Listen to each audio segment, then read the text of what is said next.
नेते रामदासजी आठवले साहेबांच्या नेतृत्वाखाली काम करणारे इथं जी आमचा पक्ष आहे त्या पक्षाला साधारणतः महायुतीकडून आम्ही 6 जागा मागितल्या होत्या. शेवटपर्यंत 2 जागेवर चर्चा चालू होती, पण अचानकपणे त्यांच्याकडून काल फोनच स्विच ऑफ झाले, फोन उचललं बंद केलं. त्यामुळं जनस्वराज्य शक्ती पक्षाचे महाराष्ट्र राज्याचे अध्यक्ष आदरणीय समीरदादा कदम साहेब यांनी माननीय नामदार रामदासजी आठवले साहेब यांच्याशी चर्चा करून आणि आठवले साहेबांनी प्राध्यापक शहाजी कांबळे सर आणि माझ्याशी चर्चा करून समीरदादांचा प्रस्ताव मान्य करा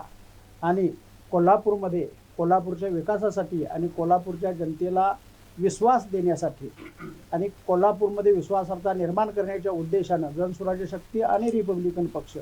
अशी युती करा आणि जनतेला म्हणजे कोल्हापूरच्या जनतेला चांगला पर्याय द्या असा आदेश दिल्यामुळं आम्ही प्राध्यापक शहाजी कांबळे सर आणि आम्ही सर्व टीमनं रिपब्लिकन पक्षाचे उमेदवार जनस्वराज्य शक्ती पक्षाच्या